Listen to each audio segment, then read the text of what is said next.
As you may or may not know, my wife and I just got back from Vegas. It was a great trip. We ate, we drank, we had a blast.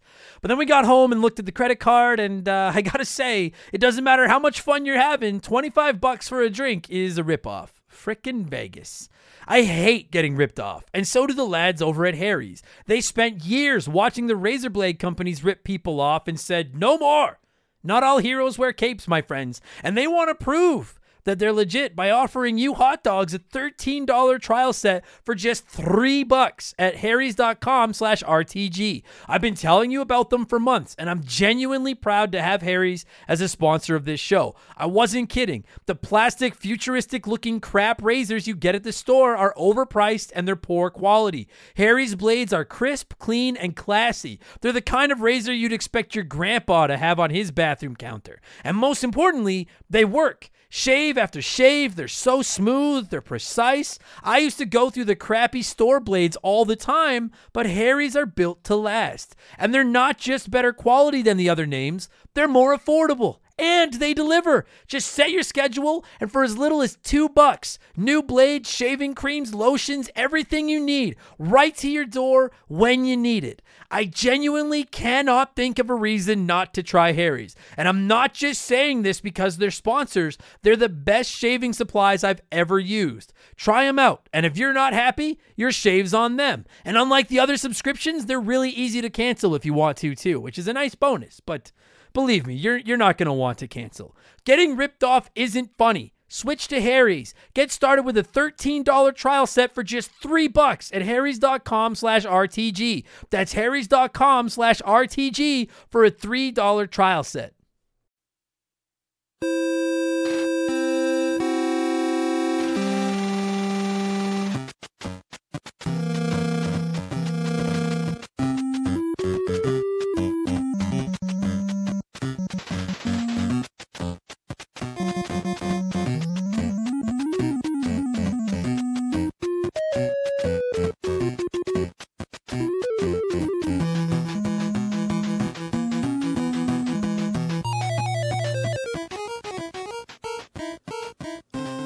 What's up, everybody? Welcome back to Remember the Game. It is my retro gaming podcast where every week a buddy of mine and I sit down and we geek out about the games we played back in the day. My name is Adam Blank. Thank you so much for listening to the show. And this week it is episode 167.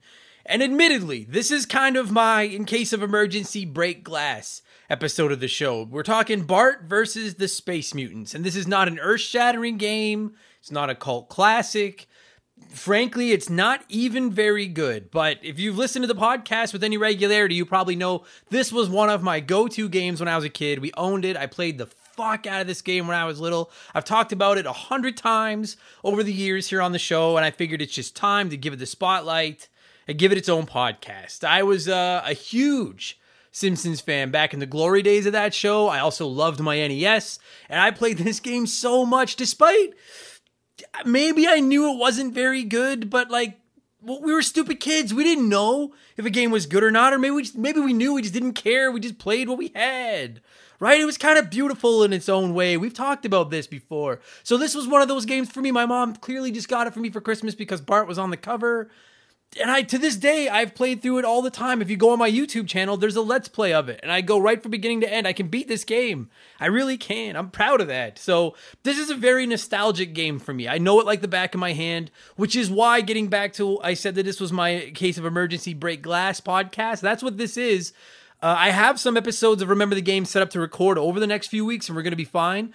But we just have not had a chance to bank one in the last week or two. It's just been fucking wild here. So I'm rolling solo this week. I'm going to hog the spotlight. I'm going to go all by myself and just talk about a special game from my childhood and one of the very first Simpsons video games, Bart versus the Space Mutants. And unfortunately, well, this was one of the first Simpsons games. It didn't really get much fucking better. So we'll get there in just a minute, because speaking of something that really just doesn't seem to be getting any better, it's time for yet another edition of the Remember the Game infamous intro. And if you're new to the podcast, welcome aboard. Consider this your warning. Our intro's a little long, but they're not boring. They're not shit. I take pride in the number of people who tell me that our intro doesn't totally suck. That's nice. You like to hear stuff like that. It doesn't completely suck. So give it a chance and see. We have merch. We have hoodies, t-shirts, coffee mugs, tank tops, all kinds of cool stuff, rocking dope-ass art. John by my man Joe. You can find Joe at 4545creative.com. He's really, really talented motherfucker. And you can find our merchandise at rememberthegamepodcast.com if you're interested. It's a great way to support the show. We have gaming mashup stuff. We have Remember the Game exclusive stuff. We have our Console War Veteran t-shirt that's going big. Our Never Forget Sega Dreamcast design is going really well with $99.99 recently passing.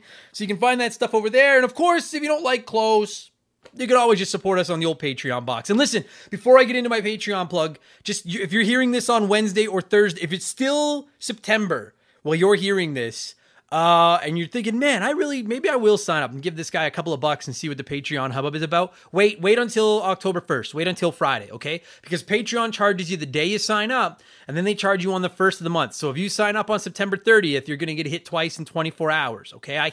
Just wait until October 1st, and then you sign up and you get a whole month of perks. Our Patreon poll for the month is going live in the next couple of days, or the first couple of days of October, and you'll get a whole month. See, I'm not trying to rip you off that bad. I'm trying to be honest, okay? So for $2 a month, you get 2 podcasts every week in addition to Remember the Game. You get exclusive access to both my gaming news podcast, Game Patch, every Friday, where I talk about all the biggest news in gaming right now. You also get access to my gaming discussion podcast, Expansion Pass, every Thursday. So you'll get a podcast every Thursday and every Friday for just $2 a month.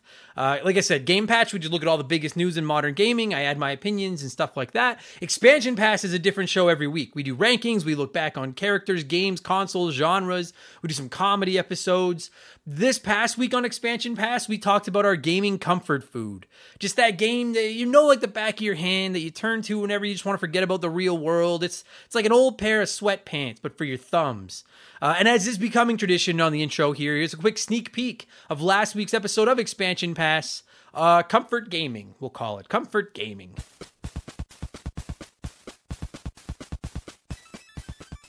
Listen to this fucking pick. And I'm not coming down on you, Emily. Wow. Emily wrote in and said Punch-Out! On the NES. I've played that game so many times that I've memorized most of the patterns, and because of that, it's not especially challenging. It's more of a deep meditation. Not to mention the fact that it can be a great way to release some anger. Boss at work pissing you off? Suddenly Glass Joe bears a striking resemblance to said boss as I beat the crap out of him. Now, listen, everyone relaxes a different way. I can't even imagine relaxing with fucking Mike Tyson's Punch-Out! But if you may or may not know, if you don't know, I have an incredibly turbulent past with Soda Popinski in Mike Tyson's Punch-Out! And to say that I'm that man's bitch would be an understatement. He has me on a leash, and I do what he says. He owns me. And I get like, my asthma's bothering me just thinking about fucking playing Punch-Out! And having to fight goddamn Soda Popinski. I hate him so much, and I have beat him, but I just...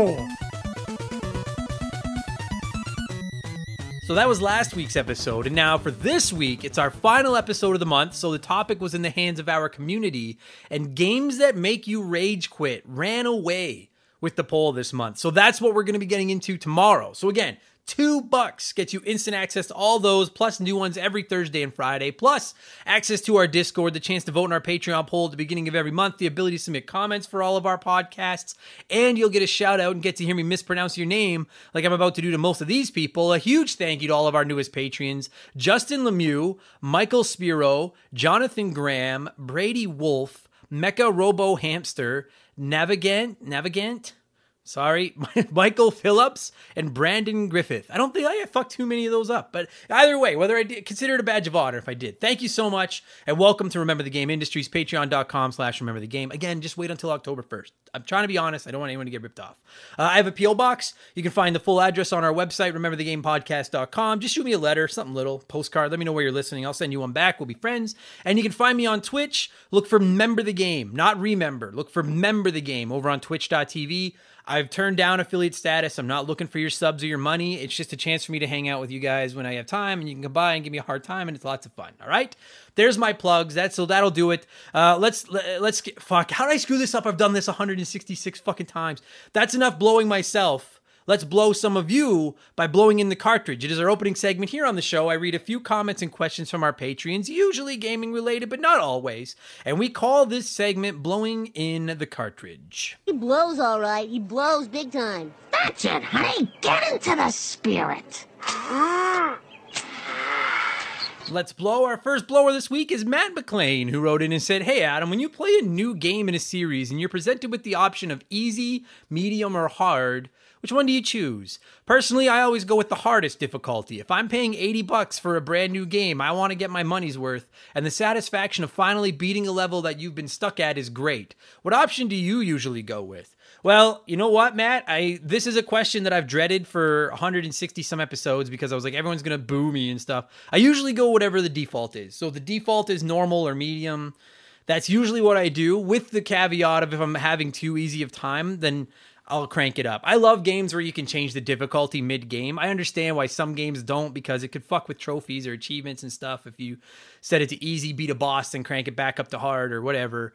But normally I go through on medium, and then if I really like it, then I go back on hard if I do another playthrough. The only time I usually look at maybe cracking up the difficulty is when I play retro style indie games, you know, like those ones that are already going to be tough because I just have a 6 streak in me and I love that. But I do get game rage. I do have gamer rage issues. As some of you know, Angry Adam, he's been known to make an appearance from time to time while I'm playing my video games. So I don't go to hard too often, at least not on my first playthrough, because I don't want to just end up rage quitting and losing my, we're going to talk about that on expansion pass in 24 hours. But yeah, so I would say 75 to 80% of the time I roll with whatever the default setting is. Medium, normal, whatever it is, you know, there you go. So, but you play on hard, you sick bastard. I respect that, but you're a sick bastard, Matt.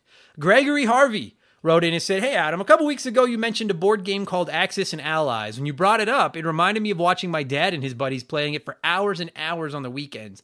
When I was in high school, I got to introduce it to a bunch of my buddies, and then we played it for hours and hours. Have you ever thought about doing an expansion pass ranking some of your favorite board games?"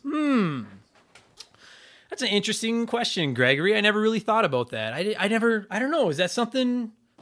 Like, keep in mind, like, I have not played, you're not going to get a fucking laundry list of, like, all these new modern, like, oh my God, it's going to be stuff like Monopoly. I love Monopoly. Fuck haters. Monopoly is the shit. Is that, I don't know, is that something that people would be interested in? I'll do that. I'll do a rare episode of Expansion Pass where I talk board games instead, if that's something that would intrigue people. And truth be told, I've never actually played Axis and Allies. I know my brother plays the shit out of it.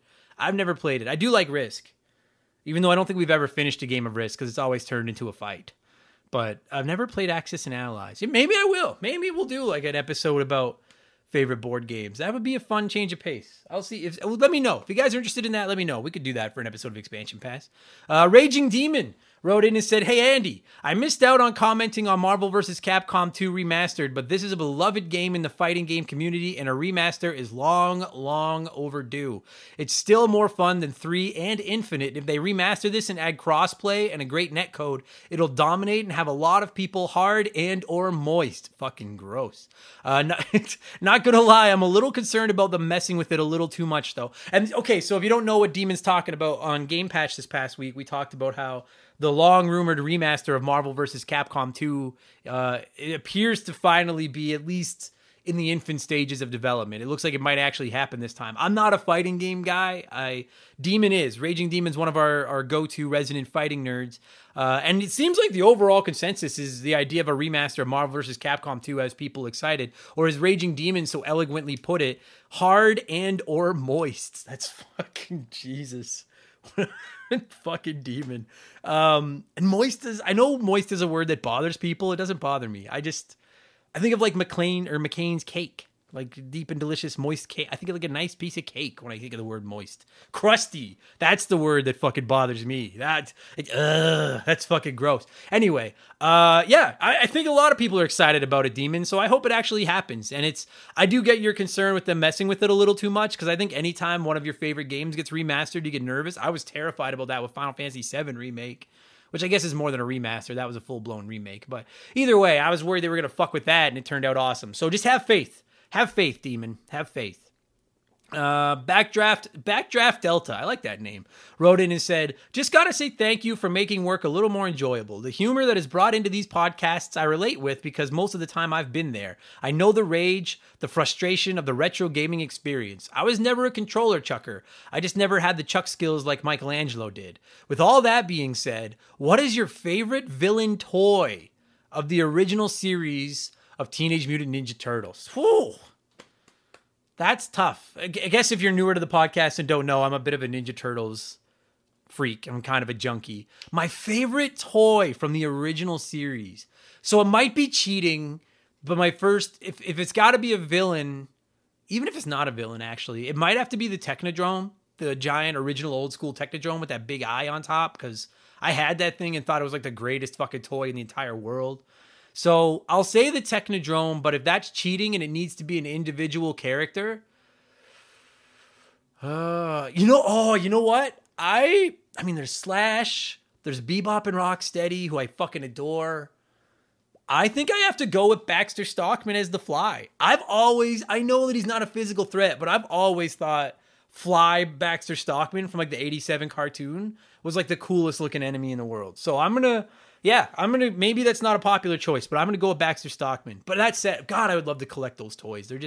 I saw a bunch of those at the Calgary Expo when I was there hosting that panel a few weeks ago. They are not fucking cheap, and I am. So there's your road of impasse right there, is I'm cheap and they aren't. Thanks, Backdraft. I appreciate the kind words, man. I'm glad you're digging the show. Noob Q wrote in and said, hey, Adam, will you ever review a game from the Ghosts and Goblins series? I feel like we would all enjoy your take on those hard-ass games. Thanks. You know what, dude? I've never played Ghosts and Goblins, and it's been on our Patreon poll a couple of times. It's never come out on top. I know they're notoriously difficult. I've never made like a conscious effort to decide to avoid them. They've never found their way onto my screen for some weird reason. But yes. You know what? I'll go as far as to not say, yeah, at some point, probably. Yes, absolutely. Because I want to see what all the hubbub is about with those games. So at some point, I will. I'm just worried I won't be able to get far enough into the fucking game to give you guys a decent review of it. But at some point, yes, I'm going to talk Ghosts and Goblins. And Vigo the Butch, we're almost done here in this segment. Vigo the Butch wrote in and said, what are your hopes / expectations for Ghostbusters Afterlife? Seeing that Jason Reitman is it Reitman or Reitman? I think it's Reitman. But either way, seeing that Jason Reitman is directing, I think it'll be a good blend of homages to the original and some fresh takes on the lore. So if you don't know, Jason's father, Ivan, directed the original Ghostbusters. And so I guess by chance you don't know, there's a new Ghostbusters movie coming out in November. I won't lie to you, Vigo. 99% of the time, I'm not a huge movie guy. Many of you know that. So I usually don't even have expectations for movies. But I have been waiting for another good Ghostbusters movie since Ghostbusters 2. Because don't get me started on fucking 2016 or whatever that movie was. God, I hate that fucking movie. And so I will lie to you. I've tried to temper my expectations for this one, but I can't. I expect this movie to deliver. I think it's going to deliver. I think it's going to be awesome. My only big qualm with this movie is that they weren't able to get it done while Harold Ramis was still alive, which is Egon. So Egon won't be in the flick. It's, as far as I'm aware, everybody else is making cameos, but Egon has passed away. So I wish that they had done it back when he was still alive so that they all could be in it. But no, I am fucking hella excited for this movie. This and Venom 2 I cannot wait for either of those. Venom 2 I'll have seen by the time you guys get the next episode of this. Fuck, I hope it's good. But I think I'm even more excited for Ghostbusters Afterlife than I am Venom 2. God, I want Ghostbusters to be good. Please. I feel like it could either reinvent the series and they could keep going, or this could be it. If this movie sucks, that might be it for Ghostbusters. But I just don't. Call me an optimist, but I just don't think it's going to suck. I just have faith this isn't going to suck. So I'm excited. And I'm sorry if Jason Wright. No, I think it's Reitman. Either way, doesn't matter. I'm sure I said it wrong. People yell at me. That's fine. And then finally, before we move on, it's letter time. It's letter time.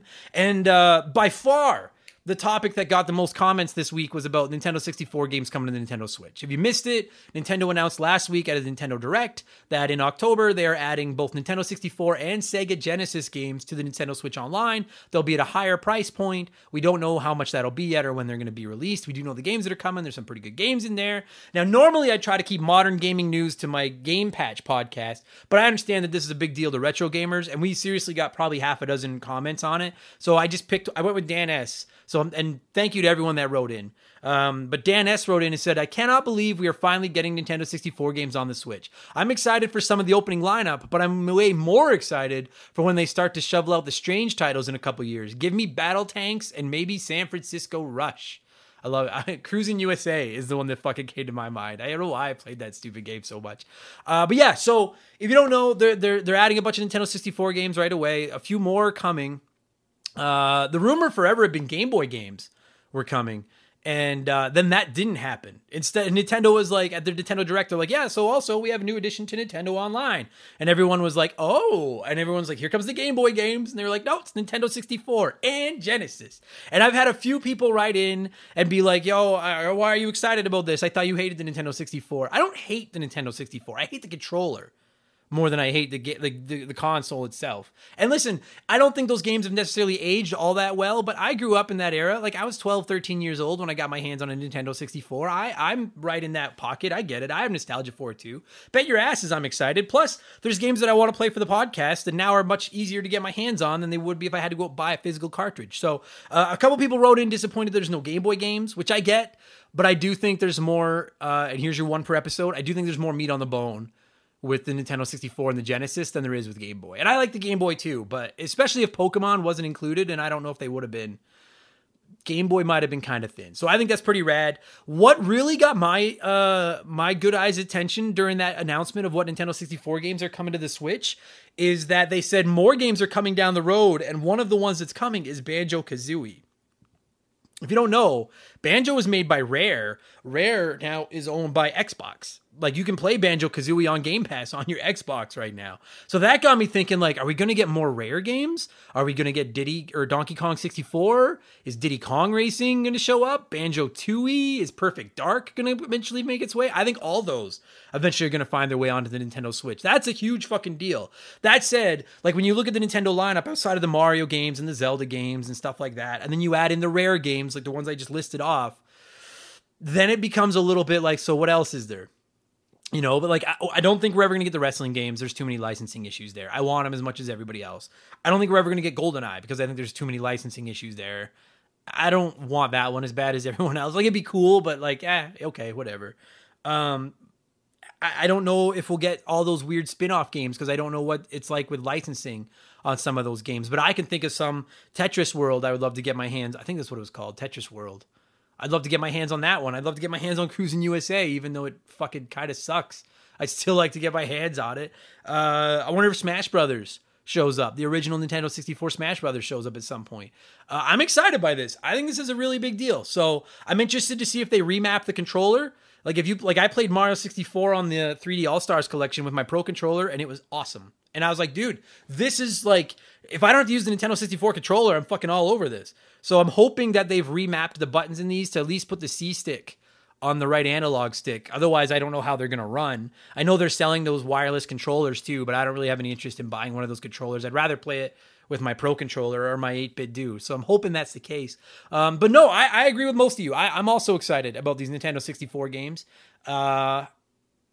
Oh, dude, Bomberman. Fuck, please. I know that a lot of people probably don't like it, but I fucking love Bomberman 64. So please fucking give us Bomberman 64. There's just so many games that I thought were just dead that we're never going to fucking see again. And now there's like a light at the end of the tunnel where it's like, maybe we will fucking get some of these again. So yeah, I'm excited about it, man. Give me, oh dude. And like, well, no, I was going to say Army Man Sarge's Heroes, but that game sucks. I owned that game as a kid and I played it quite a bit, but I know it fucking sucks. I don't want that fucking, I don't want that game. Oh, and like, but for all of you that are like, give me these garbage, give me these weird little titles that are the shovel titles that I can't wait for, they're fucking coming. I'll bet your asses. They did it with the NES, they did it with Super Nintendo, they're fucking coming. But I don't think we're going to see 64 games rolled out with like a bunch of regularity. Like, I mean, like off the top, we're getting like Ocarina of Time, Mario Kart 64, Mario 64, what else is in that original lineup? Either one of Mario Tennis or Mario Golf is in there. I think Yoshi is in there. Like, they're big. Like, these aren't small games. Like, we're going to get some beefy games out of this. So, and then everyone's wondering how much it's going to cost. Nobody knows. Nintendo hasn't announced it as of the time I'm recording this. I'm predicting that they'll add another $20 a year. That's my prediction. And I know some people are going to bitch about that. Still a good price, guys. These games are $8 Canadian on the virtual console. So for the price of less than 3 of them, I could upgrade and get all of them with online. It's just, I don't understand. We're not going down this rabbit hole again. I just don't understand. If you don't like it, don't order it. I like it. I think it's a great value. Oh, dude, Dr. Mario 64 is in there. I never played that. I can't wait to play that. So I'm like, yeah, fuck yeah. You want another $20-$30? Fucking take it. Give me these games. I don't give a shit. I'm excited. So thank you to everyone that wrote in this week. Is very much appreciated. Sorry I couldn't get all your Nintendo 64 comments. We could have done an entire podcast just about that. Let's change things up and let's get into our Smash Hit segment. Play one, remake one, erase one.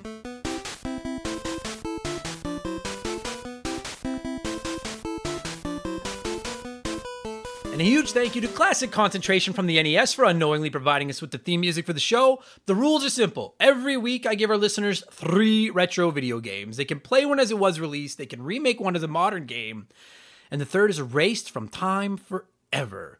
As always, there are no wrong answers. There is a right one. We'll get to that in just a minute. And there's actually a lot of wrong answers this week, too, which I'll fucking address, you cheating sons of bitches.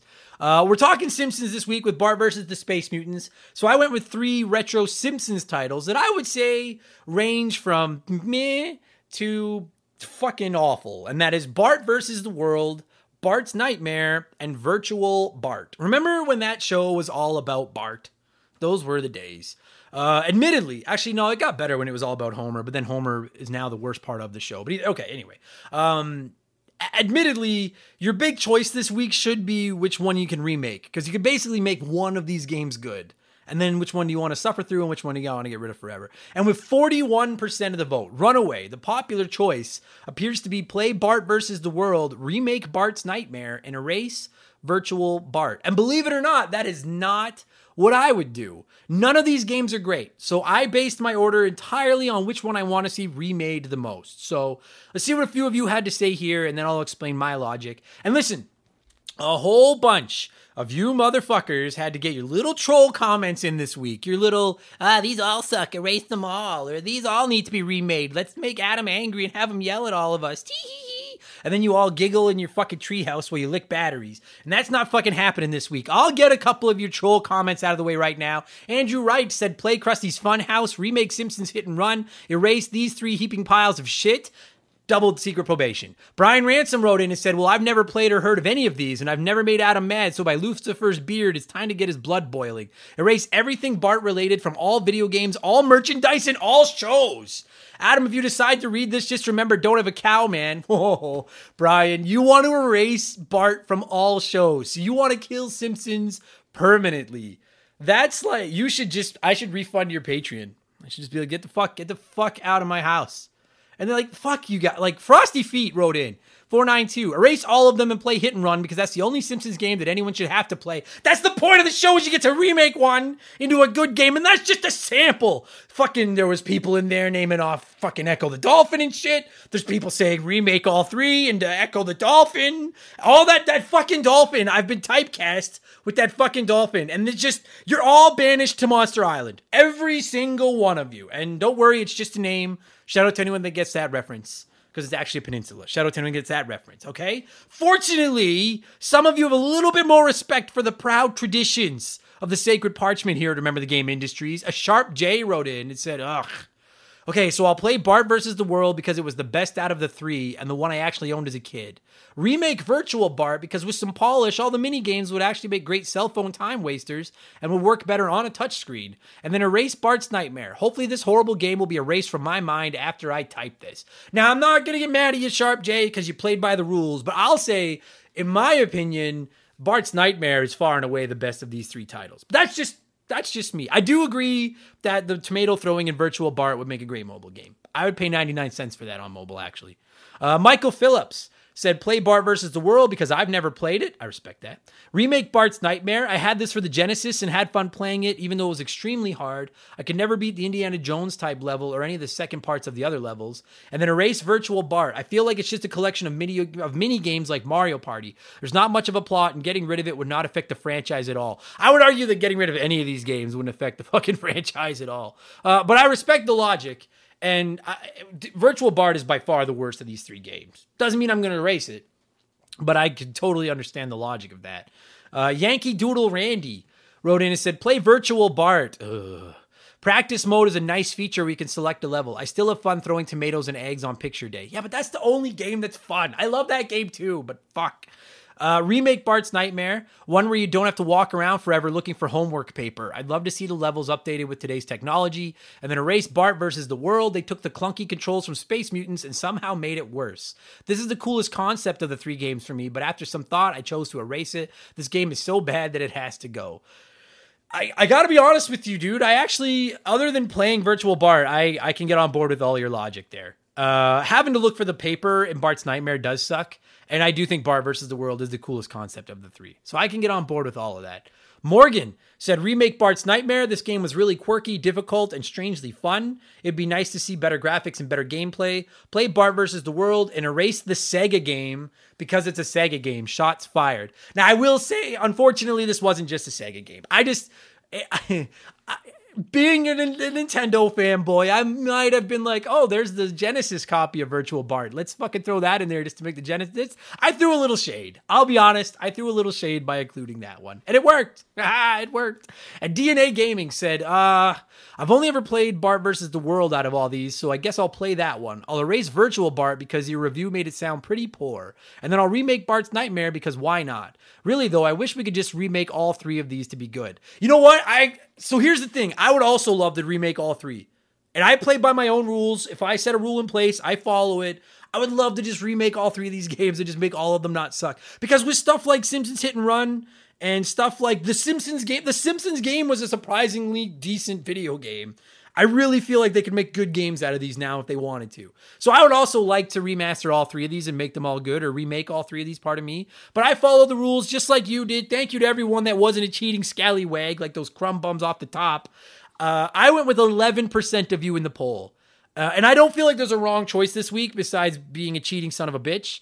But I went with what 11% of you said, including Mecha Robo Hamster, who wrote in and said, okay, I haven't played any of these. So naturally, I asked my girlfriend to choose. She said, remake Virtual Bart because she grew up playing it and would like to see it with a fresh coat of paint. Play Bart's Nightmare because she never finished it. And erase Bart versus the World because, well, she didn't play it. Now, I don't necessarily agree with the logic, but I do agree 100% with the order. I personally would play Bart's Nightmare because it is the best of the bunch. I played it a ton on the Super Nintendo, and outside of the main hub screen where you have to walk around aimlessly looking for sheets of paper to jump on, if you've not played it, I know that sounds stupid, but it makes most sense than just about anything else in that video game. Aside from that, I don't think Bart's Nightmare is that bad. I think it's an okay video game. It's the meh. On the meh to absolutely awful scale, it's meh. So I'll play Bart's Nightmare. This one might surprise everybody. I'm going to remake Virtual Bart. And I know I ripped that game a new ass in the episode we recovered it, and I'm telling you, that game fucking sucks. That game deserved to have its ass ripped. But I think that remaking it into an actual VR game, where you could go around Springfield and actually interact with everyone, and they have all the voice actors and everything, I think that could be that would make me want to get a VR setup. If you made Virtual Bart, and I actually got to see Springfield through the eyes of virtual reality. So that's my remake suggestion. And then I'm going to erase Bart versus the World because it's like, I can't remember which one of you said it, but it basically, they just took Bart versus the Space Mutants and put it on a new skin. And I don't think it's as good as Bart versus the Space Mutants. So I have Bart versus Space Mutants. I don't need Bart versus the World. I'm good. Plus, if I had to fight one, I'd rather fight Space Mutants than the World. That's just plain and simple. So thank you to everyone that wrote in and played this week. I appreciate it. What have I been playing over the last 7 days? Actually, quite a bit. And then we'll get into Bart versus the Space Mutants. Final Fantasy. So if you don't listen to any of my other podcasts, which again are available on Patreon, I had to get that last plug in there. I've been home, kind of sick for a couple of days. I basically just took the weekend and hunkered down and played video games. And I probably put 10 hours into Final Fantasy X this past weekend and finished it. It's done. It's over. Fucking finished. I'm letting it percolate. I have some things about it I really, really like. I have some things about it I really fucking hate. We are going to be doing an episode about it probably sometime in October. And I know it's kind of one of our more anticipated episodes. So it's coming. We are going to talk Final Fantasy X now. Not only am I excited to talk about it on the show, but I'm just excited to be done it. I'm just such a casual RPG fan, and they just take so fucking long. I was like, I'm not playing another RPG maybe for the rest of this year. Maybe I'm just going to take a few months off and play some more action-y games. Which, speaking of, I've been playing Deathloop on my PS5, And I mentioned it last week how I was starting to get into it. I'm full, like, balls deep in it now. It's fucking excellent. My review and my final thoughts on it are going to come down to how it all wraps up, which I'm interested to see. But you will be getting a review episode of that. Probably not by next week. I don't know if I'll have time. If not by next week, then by the week after that, I'll be dropping a spoiler-free review / spoiler cast. I do a little bit of both on Expansion Pass of Deathloop. And then I've also been playing Diddy Kong Racing on my Nintendo 64 for the first time ever because it won our Patreon poll this month. I'm in the middle of playthrough it right now. It's great. Dude, this has been a great week. I've been having a hard time getting into video games lately. But this past week, between finishing Final Fantasy X, getting all the way into Deathloop, and then finally dipping my toe into the Diddy Kong Racing pool, I've had a great weekend of just playing video games. And it's just been so much fun. All 3 games have been fun. Like, I have some criticisms, particularly of Final Fantasy X, but it's not bad by any stretch. And I had a great time with all 3 of the games I've been playing this past week. And we're just getting into the busiest time of season, so it's going to get fucking nuts. You want to get nuts? Let's get nuts. So yeah, that's it. Oh, and I've been playing Picross because I love Picross. But that's basically what I've been playing. Final Fantasy X, Deathloop, Diddy Kong Racing. Let's talk Bart versus the Space Mutants. That's why you nerds are here. I like to give some of you a chance to sound off yourselves before I ramble on my own for a little while. And a couple of your comments about Bart versus the Space Mutants. S2S wrote in and said, "Oh my god, I love this game. It was so fucking hard. The controls were garbage, but it was one of the only games I had, so I worked at it until I was able to finish it. I had so much trouble with that stupid T-Rex boss in level 4. I got so angry that I actually wrote a letter to Acclaim, I think it was Acclaim, because I could not figure out how to beat him, asking for a book of game tips. I still remember sitting at my desk just seething that I must have a broken game or something. No, it was just invisible platforms you had to jump on in order to get to his head and jump on it. Of course it was invisible platforms. Why not? P.S. My letter got returned for insufficient postage too, for fuck's sakes. That little P.S. is what made the fucking letter for me. But dude, I'm going to rant about that in a minute when we get into the episode. That T-Rex is the single worst part of this entire game. That 15-second fight against the T-Rex in stage 4 is the worst 15 seconds in this fucking video game. We'll get there. We'll fucking get... Oh, God, I hate that fucking T-Rex. If you've not seen it, I implore you, look up my Let's Play of Bart versus the Space Mutants on YouTube. And it's youtube.com/rememberthegame. And episode 4 is the museum. And I actually had to crop, like, I don't edit a lot of my Let's Plays, but I actually had to crop it down into a montage of me dying because I got stuck for so long at that fucking T-Rex. I hate him so fucking much. Oh, Gary C. wrote in and said, one of those games that everyone played just because of the Simpsons license. Otherwise, it would have been long since forgotten. I agree with that. Pretty much below average throughout. I got it bundled with my Amiga 500. The one thing I loved about the game was sticking a quarter into the phone and prank calling Mo. Otherwise, pretty shocking. And then he signed it alcoholic. And yeah, in the first episode, which we'll get, or the first stage, you can call Mo's. And they'll actually show like one of 4 or 5 like little prank calls at the bottom. And it's fucking, the first stage in that, I'll save it for the episode. The first stage in that game is fucking great, but I'll save it for the podcast. A couple more here. Angel Cortez wrote in and said, if I remember correctly, I believe this was my introduction to The Simpsons. I didn't know who Bart was or who The Simpsons were, but I was hooked. I first played it at a friend's house for hours, and then it became my go-to rental game for a long time. I don't remember much from the game, but this podcast has me feeling ready to track down, or has me feeling really itchy to track down a... Okay, fuck. It's not your guys' fault. You just word things differently than I would have worded it, and then I go to read it in the way that my brain reads ahead of my mouth. I don't remember much from the game, but this podcast has me feeling really itched to track a copy down. Thank you. Jesus. Sorry, Angel. Yeah. Well, I don't know if this episode is going to make you want to track a copy down. I won't lie to you about that. It very well might not, but I hope you enjoy because it's not like I'm going to give it a 9. I'll warn you right now. I don't know what score I'm going to give it. It's not getting a fucking 9 out of 10 or anything. I could and I like this game, but I can promise you that. Matthew D'Amico said, fuck this game, man. Wait, okay, so he said, fuck this game, man. Like, fuck, comma, not fuck this game, but like, fuck this game. So, just wanted to set the tempo for Matthew here. Matthew said, I have a love-hate relationship with this title, mainly because it was so damn hard, but it was so much fun to play. I don't think I've ever seen more than 10% of this game because the controls sucked and it was just hard. It was fucking hard and the controls do fucking suck. The only reason I could beat this game is because I played it so fucking much as a kid because this was one of the like 10 games I owned. We've all been there. And then Lord Finish said this game was absolute crap, but you played it and loved it because it was a Simpsons game, and everything Simpsons was good. Kind of the same thing that was with Skate or Die. Shitty game, but you loved it because it was a skateboarding game. And that's exactly it, dude. And there's so many games from that era. Although I will say, I think this game is infinitely better than fucking Skate or Die.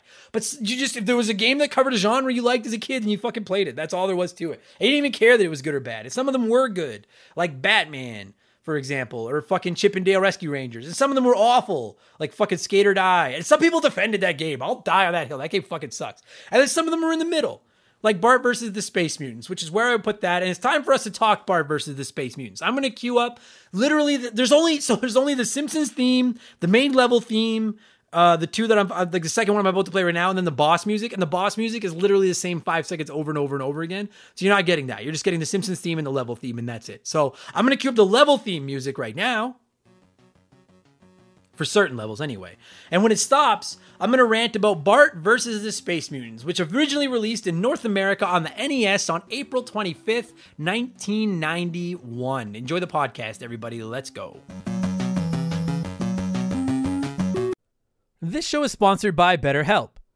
Everyone that listens to this podcast knows about our illustrious CEO, my dog Molly. But the other silent partner behind the scenes is my wife. And let me tell you, my friends, a 17-year relationship with another person that has to talk to and live with you is a lot harder to maintain than one with a dog. We've had our ups and downs, and as you all know, a relationship isn't all sunshine and rainbows. They can be a lot of work.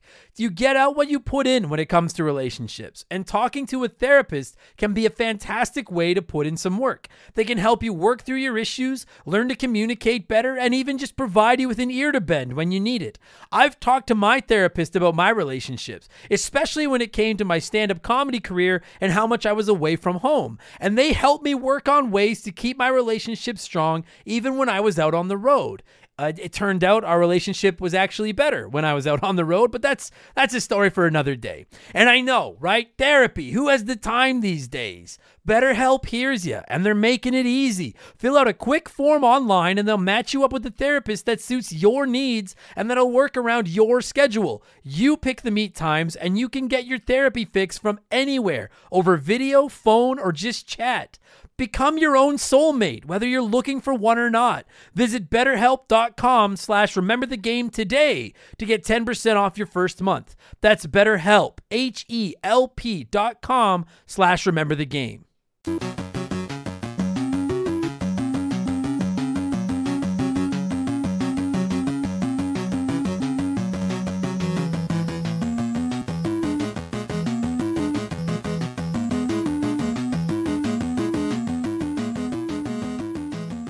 So I'm by myself this week, and this is, I think I've only done one or two. I did the Sonic movie reviews alone.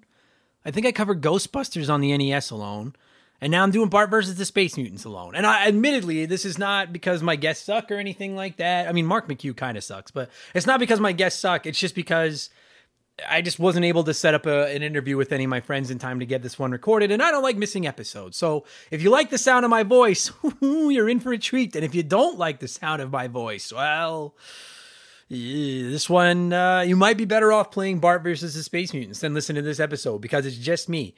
So I've talked about this game on the podcast many, many, many times in the past. Never given it its own full episode, but it comes up all the time. And the thing about this game is, like, we all have these. Anyone that grew up in that, I would say, maybe even up to the Nintendo 64 era, certainly the NES era, the Super Nintendo, Sega Genesis / whatever you want to call it on the other side of the world. What is it, the fucking Mega Drive? I don't like that name. I guess it's just because I'm so used to the Genesis. Either, okay, that's a different topic for a different day. I digress. Word of the day calendar. I digress. Everyone's got these crappy games that they just grew up liking, all right? And it's just because this was a game you had. And this was one, dude, I used to trace pictures out of this instruction manual. I would fucking read the manual over and over and over again. I'm 1,000,000% sure that the only reason my parents got me this game was probably because it was on sale and they knew how obsessed I was with The Simpsons back in the day. And it's funny, one of the comments that you guys, and I apologize that I can't think of who said it. I'm recording this separately from when I recorded the intro.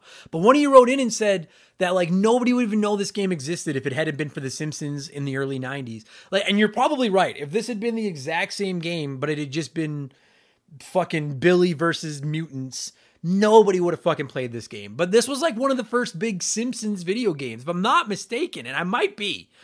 But if I'm not mistaken, it was this and the Simpsons arcade game were like two of the first Simpsons games. And it's not like you were going to be buying the Simpsons arcade game for your fucking NES. So this was the one we all played. And I'm going to tell you all right now, listen, I don't think this is a great game. I don't know. I think that to an extent, I would go as far as to say it's a good game. It's maybe not even, it's between meh and good. It's mud. It's a mud game. But I think it does some things right. And one of the things that you guys have heard me talk about in the past about NES games that I really am really fond of, even if the game fucking sucks, I respect games that at least try to show a little bit of ingenuity and creativity. And when I think of the original Teenage Mutant Ninja Turtles on the NES, which I don't think is a bad game at all. But the fact that practically every fucking Ninja Turtles game that has come out since that game is just a generic beat 'em up. They just are. Like, not all of them, but like 90% of them are. And the Simpsons, to their credit, like, they really tried to do something neat with this game, I think. And the thing about it is, because there's only 5 levels in the game, and we'll get into each of the 5. I know this fucking game. I could talk about this game for days. Each of the 5 levels is a little bit different. They all have kind of a neat idea, but I feel like it's really only the first level and the 5th level, and maybe to a limited extent the 3rd level, that get really, like, experimentative. Like, is that a real word? Experimentative? It seems like it'd be a real word. Like the first, so like we'll just start from the start here. I'm not used to doing these alone. I'm so used to having a guest. If you've never played Bart versus the Space Mutants, the game kicks off with the Simpsons sitting on their couch watching TV, and Homer, Marge, Lisa, and Maggie are all happy, like cuddled up together watching the show. And Bart's off to the side looking angry because he hates the show. And then he looks out the window and he sees a UFO and he's like, what the fuck? He doesn't actually say that. Although, like, there is a clip of him saying, like, eat my shorts. And it sounds like, so maybe he is saying, what the fuck? I don't know. But anyway, he goes out, he sees that there's aliens, and then his job, you basically just have to go through 5 levels of stopping these aliens. And what I love about this idea, to their credit, this is actually really funny, in my opinion, is that these aliens have decided they've built this, like, weapon or whatever that needs to be powered by one specific thing. And each of the 5 levels, they've changed what item will power their weapon or their ship or whatever it is, because Bart has taken away the thing they needed in the previous level. So, like, in the first level, which I still think this is the greatest thing, their ship is powered, or their weapon is powered by purple colored objects. And I know it sounds stupid, but so then you start out and you're basically in downtown Springfield and you just go through Springfield and your only goal is to cover, either hide purple colored items, collect purple colored items, or destroy purple colored items. You have to get rid of anything that's purple. And it tells you how many you've got to destroy. Say, like, 25 or fucking whatever the number is. It changes level by level. And that's all it is. And the first level of this game, I think, is so creative because there's so many puzzles to solve. There's, like, you can go into stores and buy items with the coins that you find. And there'll be, some things will be as simple as, like, a purple trash can. And one of the items you can pick up as you play is spray paint, and then you just spray paint the purple trash can red, and now the aliens don't want it anymore. There could be stuff like purple birds, and you have to, like, shoot firecrackers at them to scare them away so that the birds will fly away, and then the fucking aliens can't pick them up to use them anymore. You go by the old folks' home, the retirement castle, and the blinds are down, and the blinds are purple, and if you shoot fireworks at them, they'll open the blinds to see what's happening, and now the blinds are gone, and now you've gotten rid of that purple. There's, like, purple-colored lawn, like, toys, and you go across a clothesline, and you drop, like, sheets that are hanging on the clothesline onto the purple colored toys, and you cover them up. Like, there's all kinds of really creative ways. There's one where there's an awning that's purple and it says wet paint, and there's a fire hydrant beside it, and you can buy a wrench from one of the stores, and then you go to the fire hydrant, unscrew the fire hydrant, it sprays water onto the awning, washes away the purple paint. Now it's not purple anymore. Really fucking creative level, and, like, everything interacts with each other, and there's tons of, like, little nods to the show. There's a part where Bart has to, you get a skateboard, and Bart, he just moves. It's not the deepest. It's almost plays a little bit like the speed bikes in Battletoads, but it's not nearly as difficult. But, like, Bart gets to skateboard. Jebediah Springfield is in this level. His statue, there's a bird on him that you have to scare off in the level. You can go into, like, Candy Most Dandy. There's, like, actual stores from the game downtown. Moe's exists, and if you pick up a coin, you can go to a payphone, call Moe It'll actually read off one of the crank calls, and there's 4 or 5 that they have loaded into the game. You read off these crank calls. Mo will come out to find out who called him, and he's wearing a purple apron, and then you can spray paint him and get rid of his purple apron, and now that's one less thing that's gone. Like that first dude, if all 5 levels in this game were as deep and full of like little nods and jokes and stuff like that, this would be a really, really good video game. I truly stand by. The controls aren't great. We'll get into the controls. I get all that, but that first level is so clever and so well done. And unfortunately, all the levels after that, by and large, we'll go through them all, but like some of the other levels turn into much more just linear, more like, then they almost become like a Mario game where you're just platforming and collecting coins, except you're collecting whatever it is the aliens are looking for, except it handles like a bag of shit. Because the controls in this game are not good. Don't expect Mario level fucking controls. Like you jump with one button, you use your item with the other button, that's fine. If you hit them both at the same time, you'll do a super jump, but the super jump can be kind of hard to... It's not an easy thing to stick. For some reason, when Bart lands, it's like you're always... You know when you play like a Mario game and you're in an ice world and Mario fucking slides all over the place? Bart kind of lands like that. And in the first level, it's really not that big a deal because you're just on a sidewalk walking through downtown Springfield. But like, even as early as level 2 where you're at the mall, there's some really precise platforming sections. And Bart controls like a bag of shit. And I don't understand why... It really just feels like they nailed the first level and then we're like, oh, fuck, we're at it. We took way too long on that. We still have to do 4 more levels and this game's due out in 3 weeks. Like, that's what it fucking feels like. So the controls don't work well, but in the first level, they do. Inventory management's kind of a pain in the ass, but I mean, you got to understand that was a product of the times back then. You had a controller with 4 buttons on it, right? Other than a D-pad, you had select, start, B, and A. So I understand that, you know, moving through your inventory isn't always the easiest thing in the world.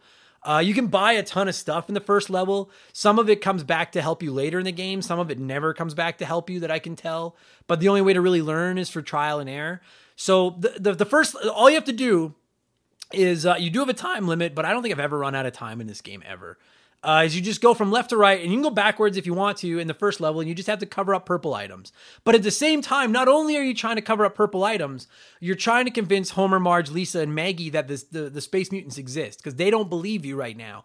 And one of the cool things that I love about this game, and I love it in all 4 levels, all 5 levels, is the way that the other members of the Simpsons family will help you. And the thing is none of them will help you to start. What you have to do is you can wear X-ray specs. And at any time you put on your X-ray specs and the screen kind of goes black and brown and gray, but as citizens are walking by you, if you have Bart's X-ray specs on, you can see whether or not they're aliens in disguise or they're real people. And if they're real people and you jump on their heads, you take damage, and you take 2 hits, you lose a life.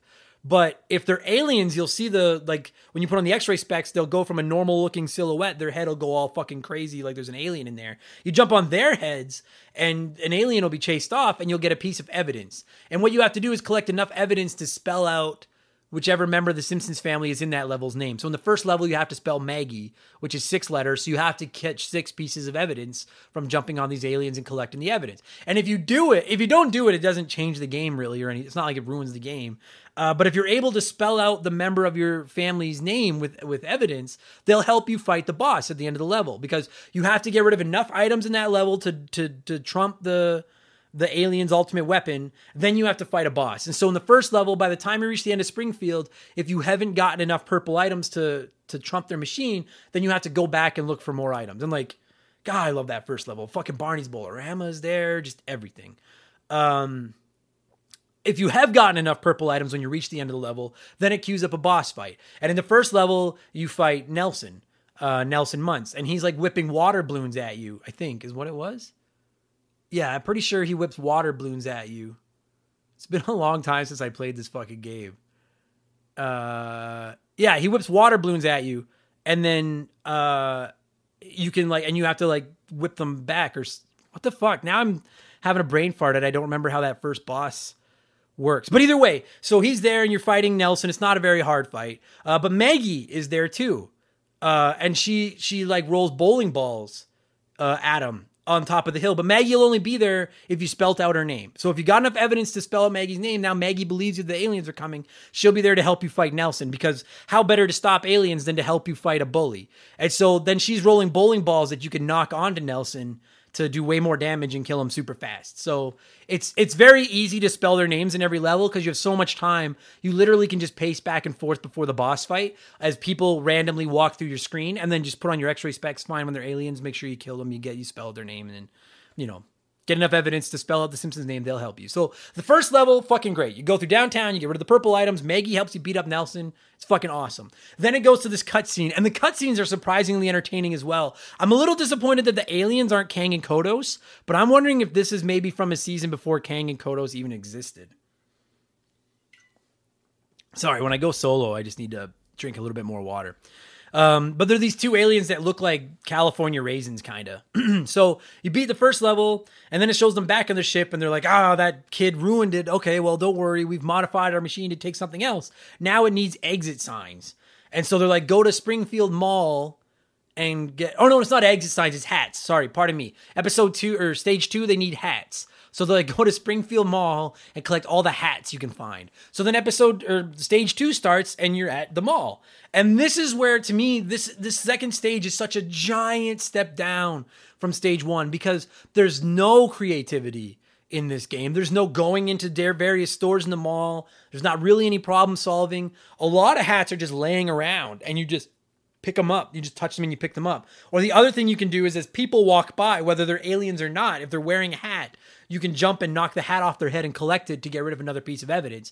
And then if they're an alien, you can also jump on their head to kill them to get a piece of evidence that the aliens exist, to prove to, in this case, it's Marge. Marge is the one that's going to help you at the end of Stage 2. But the level just it doesn't flow like the first one. It's not one big open area like the first one. You go up and down like 3 flights of like escalators, like to different floors, and there's no stores to go into or anything. You just go across the mall. All these weird things are fucking attacking you. Like there's jumping like marshmallows or something, and like purses and shoes are fucking attacking you. You have to dodge these shoes. And there's a couple of little mini boss fights. And then the worst part in Stage 2 is there's a couple of parts where you come across wet cement in like the middle of the mall. And the only way to get across this fucking wet cement is to do these platforming jumps on like suckers, like lollipops that are spinning above the fucking wet cement. And so you literally have to like jump.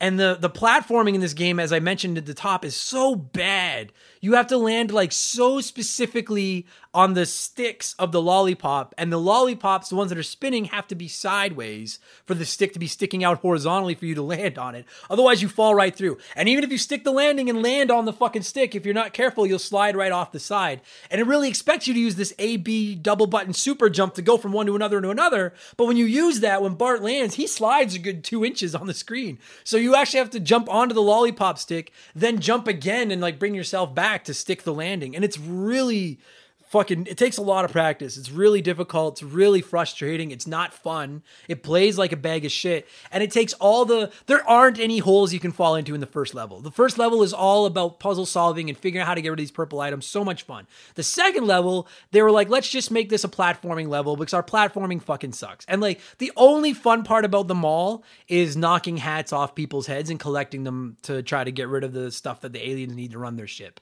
But even that fucking wears itself out really quickly. And it's a long fucking level. This level fucking goes forever. And there's so many weird, like, these weird fucking bad guys. There's magic hats with rabbits jumping out of them. And when the rabbit jumps up, you can run under the rabbit, pick up the magic hat. That'll count as evidence, or pardon me, as ammo for their machine. But the rabbit stays there. And again, you only get 2 hits, which can be really frustrating as well, because you fuck up once and then you're gonna die more from falling into fucking wet cement than you are from touching things. But even touching enemies, you have to run under these like jumping enemies and stuff like that, and it just handles so badly. It's like Bart takes a little bit of time to get moving, and then once he gets moving, he's fucking sliding all over the place. And I actually would go as far as to say that it's that level and level 4, which we'll get to. Level 4 is the worst level in the game. Level 2 is the second worst level in the game. Like, I could see how someone as a kid played level 1 until they got good enough and beat it, then got to level 2 and were like, well, this fucking sucks. And it does fucking suck.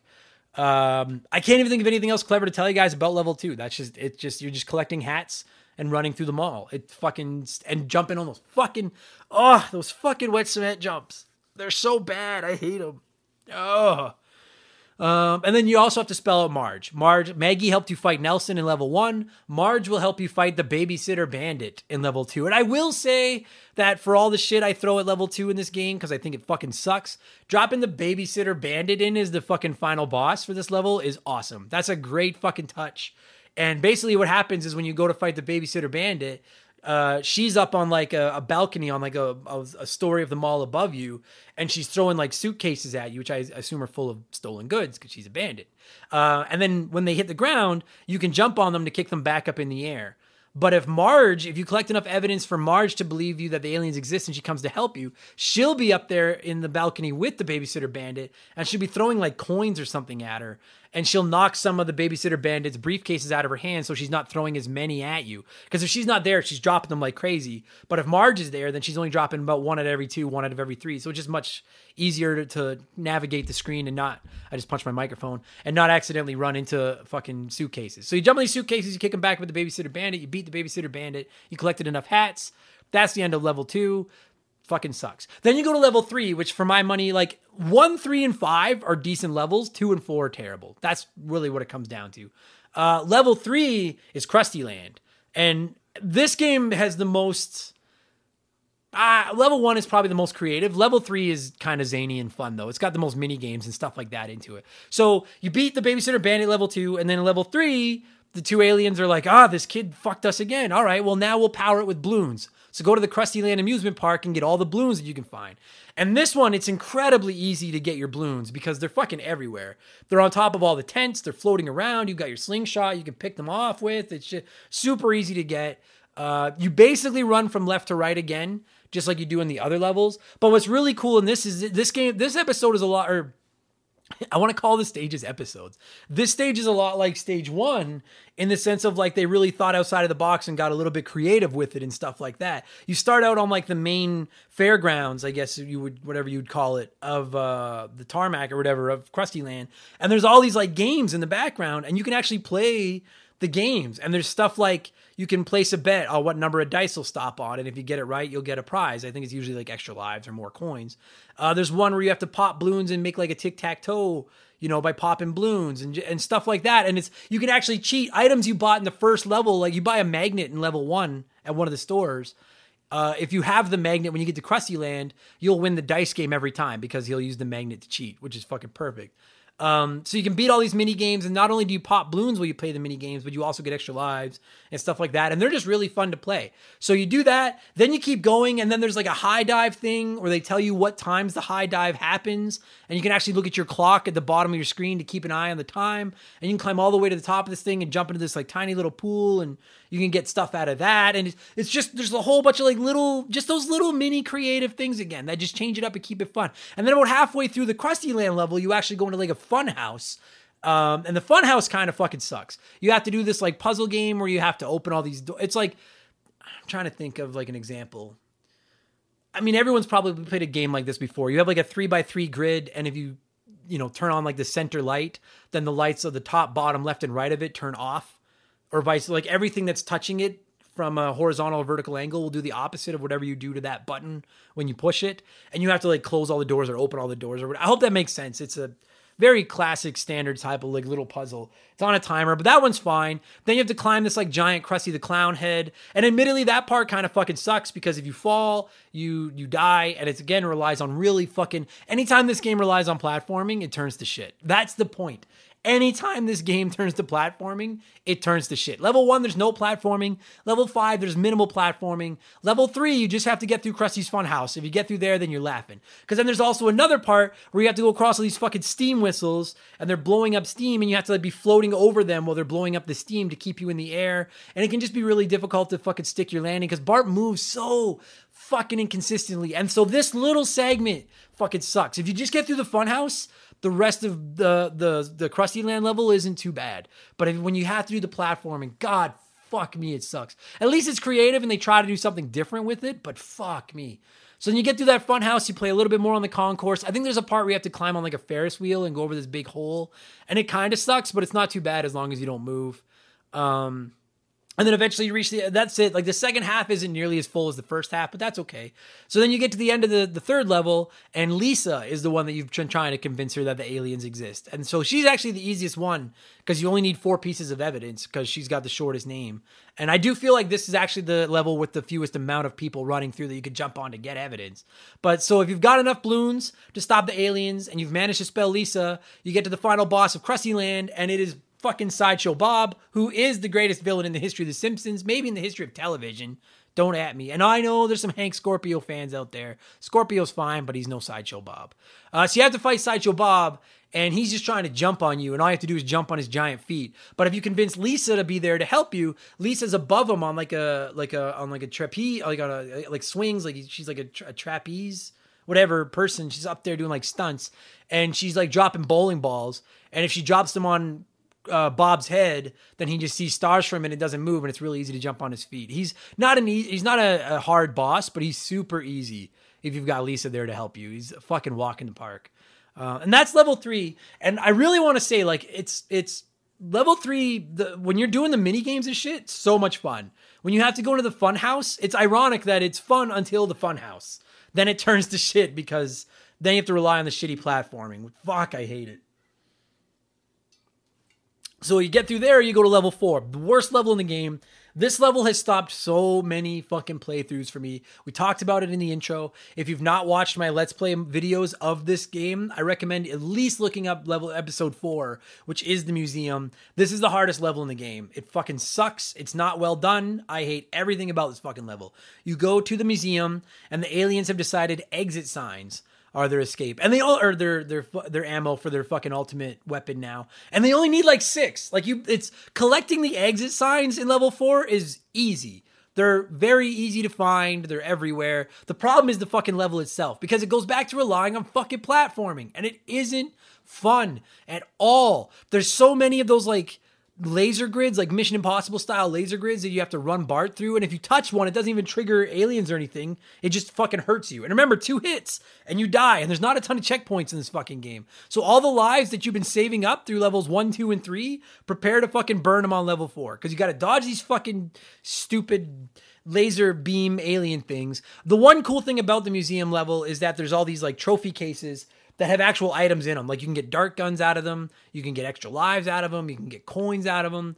You just go on them, like jumping up and down on them a whole bunch, and eventually the item comes out. And I did think that was kind of a neat touch, but it gets really tedious because there's not even any bad guys around to hurt you. You just have to keep hitting the fucking button until you break through the fucking cabinet to get these shitty items.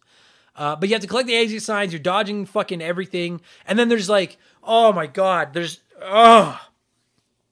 level gives me hives just fucking thinking about it. When you're in the Action Museum, where it looks like you're just walking through like a nice, quiet hall in a museum, it sucks, but it's okay. But then it keeps dropping you to fucking exhibits. And one of the exhibits is like a fucking nature exhibit where all these fucking birds keep flying down from the roof trying to hit you, and you have to jump across alligator noses or crocodile noses, whatever they are. They're in these like ponds. And so you'll land on one, and again, it's like the fucking jumping on the lollipops in the mall. You gotta stick your fucking landing, because if you slide off the end, you're fucked.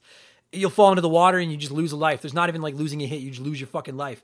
So you have to land on these fucking crocodile noses while they're moving, and then they're slowly moving around in the water, and you have to jump from one to another, but sometimes they randomly drop down into the water and disappear, and then you just die. So the only way to know is fucking trial and error to know, okay, I know this crocodile is going to sink in a second, so I have to get on to the next one. There's no waiting for the perfect time to jump. You got to jump as soon as you can, because they just keep fucking disappearing, and it just fucking sucks. And then you get across those fucking crocodiles, and then there's fucking monkeys that are throwing bananas or lemons or something at you from these fucking trees, and the fucking spiders keep falling down from the fucking ceiling, and then there's fucking staff from the museum there that just fucking suck, and it's just, they tried so hard. It almost plays like Contra or something, and it just fucking is ass, because the controls just don't lend themselves. This game feels like in the first world, they were like, we're gonna make this like clever kind of puzzle game. You know, so the platforming won't matter as much because we're going to make the puzzles. And then after the first level, they were like, that was too much work. Let's just make the rest of them platformers. But their fucking game handles like shit. So you get through that part. Then you have to go through this fucking part where, like, you're in, like, an ancient, like, tomb or something. And the fucking floor keeps falling out from underneath you. And so it basically gives you, like, a hint of, like, what tiles you need to land on. And you have to go, like, I don't know how to explain it exactly because it's only 2-dimensional, so it's just one plane of tiles. But like, say you have to land on the first tile, Now that tile's going to fall apart. You have to land on the third tile. Now you need to go back to the second tile. Now you need to jump ahead to the fifth tile. And it's so tedious. And you've got to use these horrible fucking jumping controls. And if you miss a jump, Bart falls. And it's not even like an instant death. If you fall through one of the tiles that disappeared, it's like a good 3 seconds of just like, and then you have to fucking wait for it to load up and then start again, and it fucking sucks. And it's so easy to miss one of those jumps, not even because you did anything wrong, but because Bart apparently has got fucking ice in the bottom of his shoes and he slides all over the fucking place. So you have to get through this. Then you have to fight these guard dogs and this fucking mummy. This level is so long, and it's just full of like 3 or 4 of these fucking platforming segments followed by shit bosses. There's almost no emphasis on collecting the exit signs. Like I said, I think you need 6 or something. In other levels, you need like 30 of the whatever you're trying to collect, of the balloons or the hats. You need like 6 exit signs. They're super easy to get. The hard part is just surviving this fucking level. And if you're thinking, whoa, man, that fucking swamp part didn't sound like very much fun, I promise you it isn't. And if you're thinking, wow, that tomb jumping from platform to platform to platform doesn't sound like very much fun, I promise you it isn't. But neither of those are anything compared to the fucking tar sands or whatever the fuck it is. You go back to like prehistoric times and there's like dinosaur fossils everywhere, and you keep coming across these segments where you have to like ride dinosaur bones that are floating across tar. And it is so fucking slow, and the platforming mechanics are so bad. At least, no, I can feel myself getting fired up, and I don't want to. At least in like the mall level, when you have to jump from sucker to sucker to sucker, it's obvious. You're like, well, as long as I land on that flat stick sticking out of the actual lollipop or whatever it is itself, I'll be okay. I just got to make sure I stick the landing and get on that flat stick. When you get into this fucking dinosaur part, you can't even stand on the entire piece of the skeleton or the fossil you're standing on, only on certain parts. And you never know what parts you can fucking stand on. It's just trial and error. And it's so slow. Like you stick a jump, and it can take 5, 6, 7 seconds before it even floats ahead enough to give you a shot at the next jump. And then this is where my frustration starts to set in, because I miss a jump, and it's probably because your fucking controls suck, and now I have to wait for the load screen. Now I have to get back. Now I have to run across the fucking level to get back to the tar sands. Now I have to fucking make that first couple easy jumps and then just wait on these fucking bones while they float across, and you just start getting impatient, so then you start trying to go faster, and the faster you try to go, the more mistakes you fucking make, and then before you know it, it's game over, and the aliens are taking over, and it's all because of these fucking stupid bones. I hate that part of the game so much. And then to top it all off, you're not even done when you get across the bones, because finally you have to fight a T-Rex. And this is the worst part of the game. The single worst 15 seconds in this game. We mentioned it in the intro as well. You have to fight a mini boss, and it's a fucking giant. I don't think it's actually a T-Rex. I don't know what the fuck kind of dinosaur it is. But you fight this fucking giant dinosaur. And all you need to do is jump on this dinosaur's head 3 times. But he's standing in the middle of like a hole. So you have to climb up the level on these platforms that you can't really see, get high enough to basically you're like face to face with him, then jump onto his head. Now, the whole time you're trying to do that, you got to be careful you don't slide off these platforms and fall down that hole, because there's no losing a piece of your health. If you fall, you have to start over because you died. Plus, he's spitting out like little fireballs or something at you, and if they hit you, you lose health as well. And if you're jumping while it hits you, it's just going to knock you into the hole and you're going to fucking die. And when you go to jump onto his head, you got to use that super jump, and there's no way to tell where you have to land. You have to land on such a specific little portion of this fucking dinosaur's head. And then when you hit him, it does the like it makes the sound like you did damage, and then you bounce back up in the air a little bit, then you land, and you don't always land on a part where you can stick.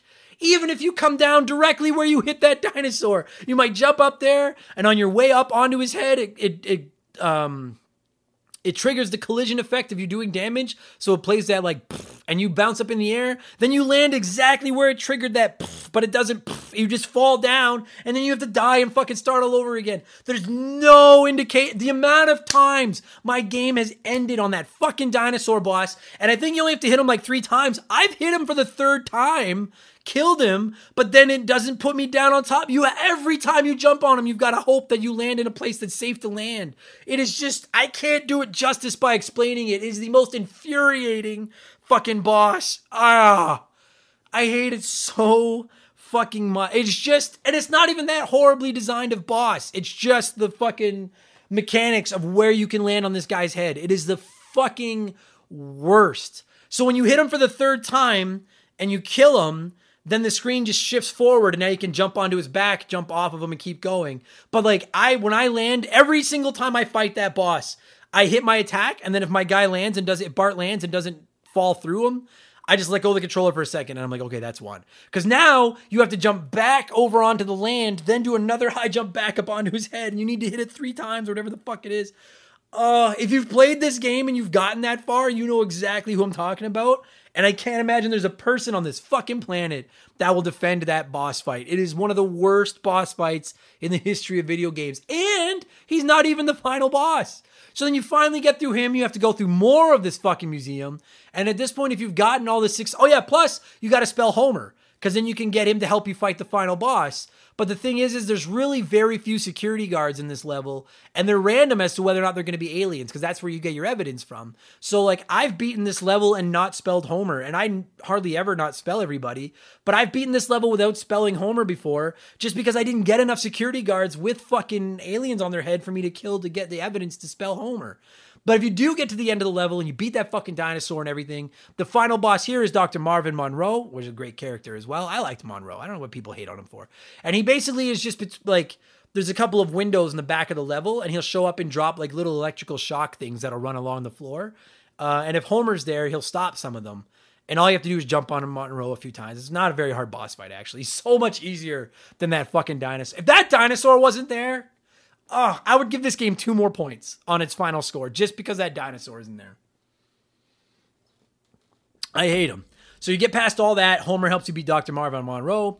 And then they go back to the aliens again, and they're like, all right, this is it. Like, we're losing. We can't do this anymore. And then they finally decide that their ultimate weapon will be powered with nuclear rods, which for the first time makes sense. Purple items, hats, balloons, exit signs, and then nuclear rods. So the rods, okay, I can get how that would power a weapon. And for me, this is the second best level in the game. The final level of the game, you're at the Springfield nuclear power plant, and you need to collect 20 rods or whatever the fuck it is.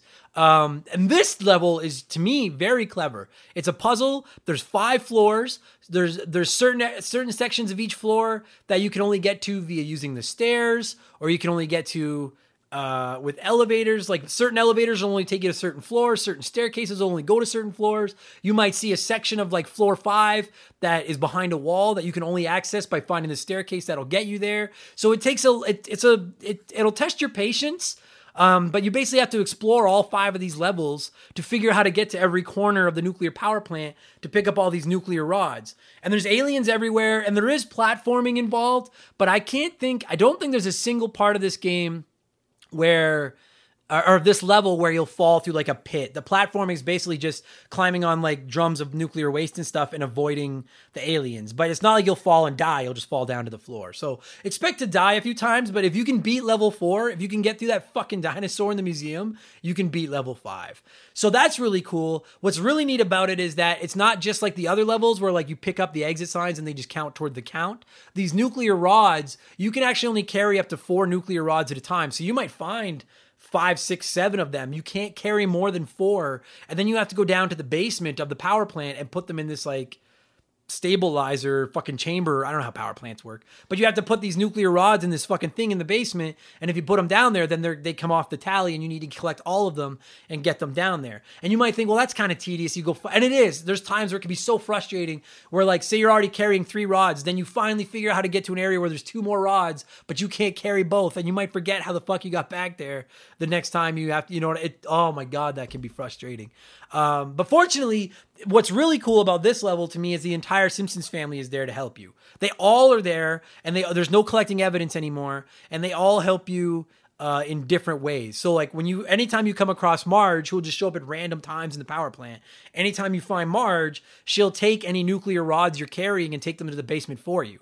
So if you've got 3 and you run across her, she'll take them and you can just keep looking, and then it'll show an animation of her going down to the basement and putting the rods down there, which is fucking awesome. You can find boxes of donuts at the power plant, and then anytime you use one, it summons Homer, and he falls in from the sky and walks off eating the box of donuts, but he kills every alien that's on the screen, so that comes in really handy. There's like these, all of the 5 floors have like a security door that has a combination to it. And Lisa pops up somewhere on every floor and tells you what the combination of those doors are. You have to remember them, but she tells you like the combination of this door is 27. So now I know I can get through that door once I find Lisa on this floor because she'll tell me what the combination is. Now I can get through and get the rods on the other side. That's really cool. And then Maggie is there, and I guess this is going to be a spoiler, but this game is like 30 years old. I'm going to spoil it. You've either beaten it or you're like, this game sucks, I'm not playing it anyway. Maggie is there, and you keep seeing her, but she doesn't do anything. And I remember when I finally beat this game for the first time, I was like, what the fuck do you do, Maggie? And I had every rod but one, and I could not find the last rod. And then finally it turns out Maggie has the last rod. You just have to, I think it's her soother. You just have to find her and then take her to then she'll go down to the basement, put in the last rod. There is no final boss. You just collected all the rods. You defeat the aliens for the last time. They fly away and leave. And that's the end of the game. There you go. That'll do it for this week's episode. No, I'm just kidding. So that's all 5. Like, I know this game like the back of my hand. I've played it so many fucking times. If you're ranking the 5 levels, to me it goes level 1 is the best for sure. And then probably the power plant, then Krusty Land, then the mall, and then the museum. And I know I've said it a couple of times, but like the first level of this game and the power plant in particular really scream ingenuity. Like they came up with some really clever ideas. They weren't just bland platformers. They're super fun. And it really feels like they just ran out of time and were like, fuck, we just need to squish a few more levels in there. Because the middle, especially the mall and the museum, those levels just fucking suck. But it was so much fun back then. I love that the entire Simpsons family is there. I used to know this fucking kid. Fuck was his name? Billy, I think? He was a little older than me. But we used to just talk video games on the school bus sometimes when I was little. And I remember him, like, did anyone else have that fucking kid in school that made up shit about video games all the time? And you just believed them because we didn't have the internet and shit to look up whether or not something was true. And I remember Billy would always tell me about like, oh, well, if you do this and this, Grandpa will show up at the fucking power plant and Santa's little helper will show up at the power plant and Krusty will be there. None of it's fucking true. It's just the main Simpson family, and Billy was a piece of shit. He's fucking, I don't know where he is anymore. I assume he's probably in prison because he probably lied to somebody about their taxes or something. So I remember that used to bother me. But I will say, like, one of my big attractions to this game as a kid was just seeing the whole family and seeing them, how they would work with you. I always just got a kick out of seeing all the characters and having them pop up and help you, especially in the power plant level. I always thought that was just so neat. And I really think there was a clever idea for a game here. And the thing is like, dude, for the longest time, it feels like they just took a random video game idea and then put the Simpsons on it. Bart versus the Space Mutants, Bart versus the World, Krusty's Funhouse, Bart's Nightmare, Virtual Bart, Crazy Taxi with Simpsons Road Rage. It just feels like they just kept taking the Simpsons and just dropping them into whatever fucking IP they wanted to do. And I don't think this was maybe the best use of it, but I don't think it's the worst. I think there's a decent fucking video game here. It's really, really what it comes down to is just the controls. If the controls weren't so bad, I would go as far as to say this is a good video game. I'm reading the reviews on the Wikipedia page right now. 4 stars, 84% gives it a B, 92 out of 100. And a lot of people are saying like the graphics are actually very cartoony. There's a ton of references to the show. There's some really clever ideas. It's just that in the middle, it kind of falls apart. It does. That's the problem with it. But it's never going to be re-released. I don't know if there's anywhere you can play it legally these days. I can't imagine it'll ever be re-released. So just emulate it. Fuck off. Like, no one's making money off this fucking game anymore. And I don't even necessarily mean emulate it, because I don't even know if it's worth your time. But if you are a Simpsons fan, we've talked about doing an episode of Expansion Pass where I actually rank the Simpsons games. And I don't think I've played all of them, but I have played most of them. I probably could do an episode where I rank Simpsons games, actually. Maybe if that's something you got. And like, honestly, if I was to rank Simpsons games, this would be in the top half. I mean, it's certainly not, hit and run. It's not Road Rage. It's not the Simpsons game. I don't think I'd say it's as good as Bart's Nightmare. But it's not that bad. There's some really fucking cool ideas here. Yeah. I don't really know what else I'm by myself. I don't have anyone else to kick ideas off of or anything. This is it. So I know, yeah. I feel like I've finally blown I wanted to do an episode about this game for so long, just because this game was so special to me, and I played it so fucking much as a kid. I was so proud of the fact that I figured out how to beat this game as a child. What frustrates me, as I've said 100 times, is that a couple levels are so clever, and you got to figure out how to get, the items you need to collect, and then other levels just turn into like a really shitty fucking platforming game. Look at one of these comments here. Either due to lack of ideas or lack of time, the rest of Bart versus the Space Mutant doesn't quite live up to the promise or ambition of the first level. And that's exactly what it is. Although I will say that the 5th level does. But yeah, that's what this game comes down to. So, Yeah, I'm going to score this thing and move on because I have nothing left to rant about. I literally think I've covered everything in this fucking game. God, I miss old school Simpsons. So how are we going to fucking score this thing? I don't want to score it out of 5. That fucking sucks. All right, well, you need I'm pretty sure you need 35 hats. So we're just going to go with that. I'll score it out of 35. I have there's no logic. Fuck off. I'm just saying out of 35. If I was scoring this thing out of 35, it would probably get around at 20. And the thing about it is, if they had just hashed out what they were doing with the first level 4 more times, this game would be up around the 30 out of 35 mark. I really think it'd be a great game. As it is, it's a passable game. No, you're going to get pissed off. I highly recommend you play it somewhere with save states because when you get to some of the platforming levels, you're going to miss a few times, start over. There's no continues. You have your extra lives. But when you're out of lives, you're out of lives. And it can really be frustrating to have to play through the fucking first couple levels again, especially when you're trying to figure out how to beat that fucking T-Rex, where it could take 40, 45 minutes to get to that fucking T-Rex, just to have another shot at him. God, I hate that. If we ever do a worst bosses, I know we've done worse things, but Rage Quit. We're doing Rage Quit on Expansion Pass tomorrow. I'm going to fucking put that in my notes right fucking now. Spoiler to everybody. Where is my Expansion Pass notes? Here it is. Dinosaur in Space Mutants. Fuck, I hate that dinosaur so much. But anyway, yeah, I'd probably go around a 20 out of 35. Not the worst Simpsons game, not the best. It's right in the middle.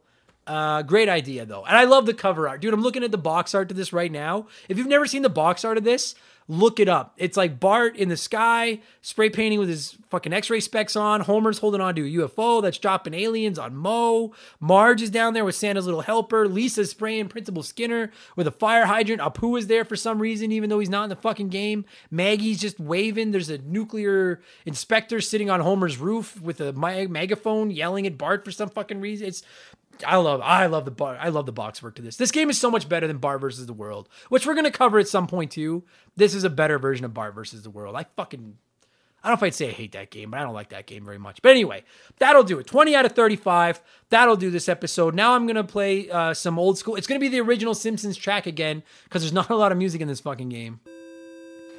And then in a second, I'll thank myself for joining me this week, and we'll wrap this episode up. So thanks, everybody.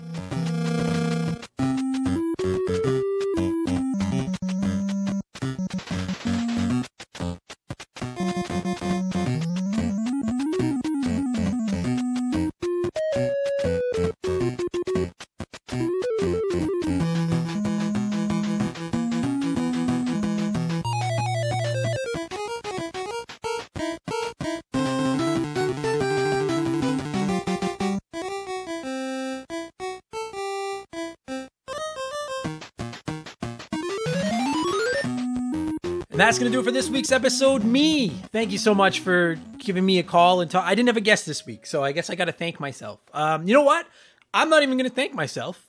I'm going to thank you. I'm going to thank each and every one of you. You, listeners, you're the purple items that I need to find in the first stage of my life while I'm also calling Mo and jumping on people's heads. And that won't make sense unless you've heard the podcast, but should make sense now if I reference those things in the podcast. Either way, thank you so much for listening. Thank you for the support. I really, really appreciate it. Like I said, if you're digging what we're doing, if you want more of this, consider signing up on Patreon. It's only $2 for the entire month, and you get an extra podcast every Thursday and every Friday. So you get 3 episodes a week. No commercials or anything either. It's fucking huge.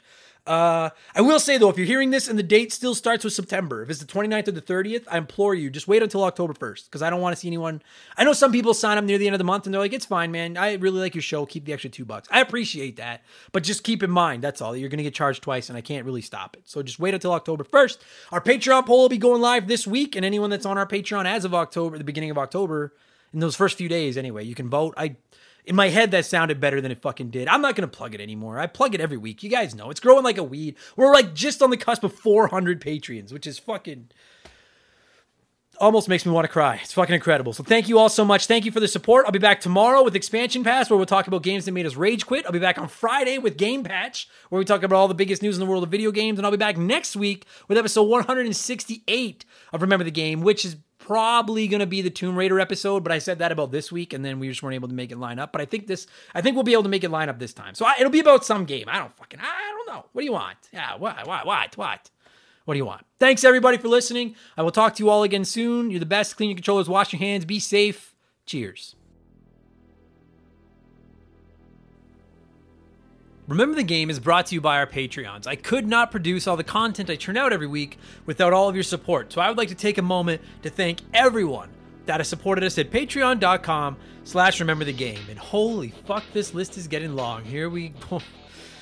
Get comfortable, everybody. Here we go. A huge thank you to Dave, Makeshift Mallow Money, Todd, Joe Buck, Ben Drinkin, Sharonic, Andre, Stupid Monkey, Freezer Burnt, Tyler, Michael Mathis, Fake McHugh, Josh from Press Start to Join, Jeffrey Mathis, Shaylee, Keegs and his stupid arrow handle, Jin and Chris, James Clark, Sean Razine, Dave McGee, DNA Gaming, Joe Gillespie, Nathan Warzica, Ashley Cronenbitter, Ben Booyah, Slick Rick, Evan Refused, Doug Dorn, Chris Fleury, Josh Morgan, Charlie Madero, Scott V, Rex Sheldon, Andrew Wright, Gary C, Divalk, Luca Reskino, Kate Roberts, They Call Me Badger, Joe Mack, Desert Tortoise, Jordan Duhow, Kevin Hufford, Jason Cortez, The Good Enough Gamer, Fraser Burns, Brian McKay, Alex Martinez, April Sane, Nick Sills, Vladstein, Kyle Paul, Mark 209, Lil Bunny Fufu 89, Matt Brown, Ben Busha, Angry Ticks, Aaron Cuphall, Dan T, Dave Thompson, No One Cares, Mackenzie Wheeler, Brandon O'Brien, Chris Campbell, Chuck Schlarp,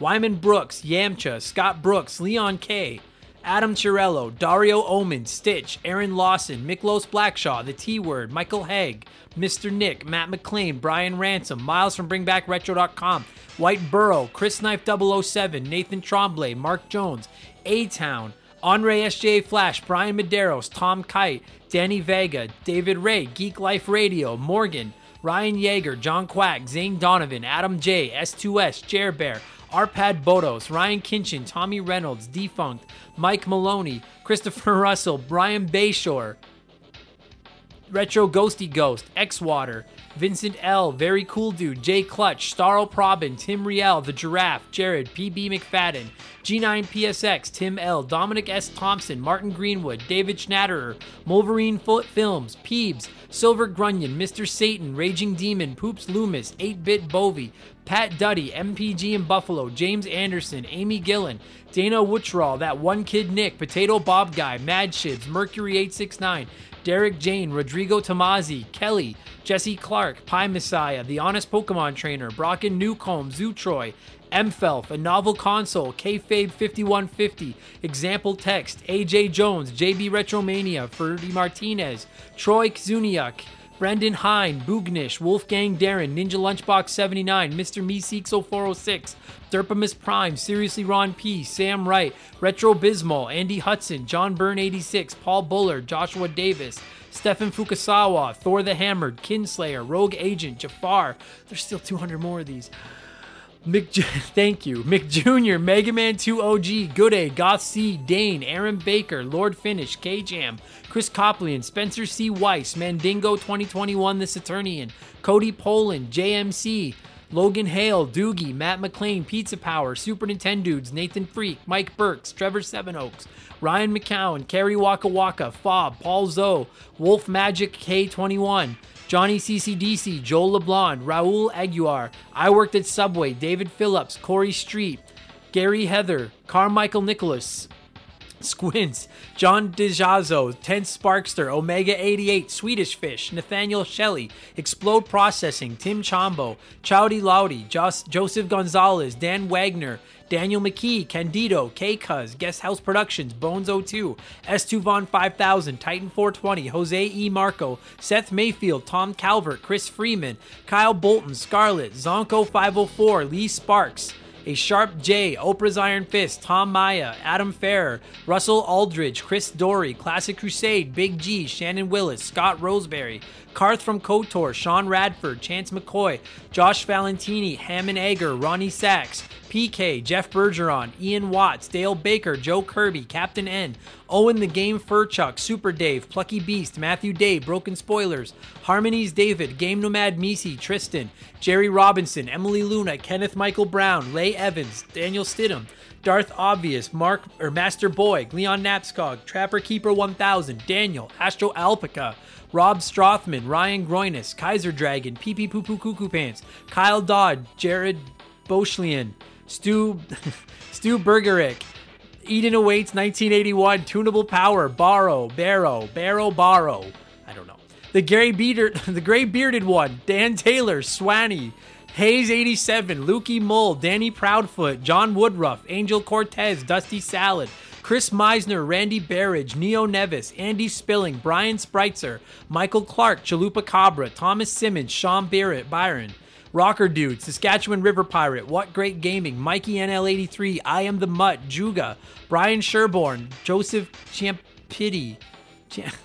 Oh, God, I'm sorry. I suck at this. Just a Fish, Adam Stank, Generic Shilling, Nope Q, Beth, Rob Kingsley, Benny MB, Shadow Annex 626, Vomit the Soul, Strife 89, Thermopolis, Paul Rutkowski, Liam, Mika Avil, Chris Daniels, Gareth Dunn, Matt Denzalo, Evan, King Caruso 64, Davy Boy, Michael Bayshore, Eric Chevinius, Matthew and Jules Forever, Holmes, Ryan Gibbons, Dan S., Adam Goldstein, Beagle the Butch, Austin Oresti, Matt High, Nemo Sandoval, Matthew Centrone, Grim Reaper, Hostile Badger, Thomas Hansen, Zach Shepard, Stefan, Andy Cunningham, Black Silver, Billy Mumphrey's Downfall, Rico Argentieri, Brian W., Chris Dickin, Jungle Dumpster, Jay Hampton, Alicia Oda, Ragemo, Thomas G, Man of Few Words, Hans Gruber, Dylan Flora, Max Jackson M, Joseph Oblivion, Craig Sutherland, Rob Cirino, Pat Mayaz,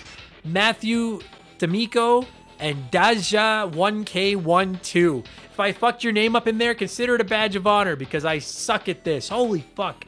I don't know how much longer I'm going to be able to thank everybody. I'll keep thanking everybody. We'll see. When we hit 1,000, if we hit 1,000, maybe we'll see about it. Holy cow. I got to go drink some water. Thanks for the support, everybody. I'll talk to you again next week. Cheers.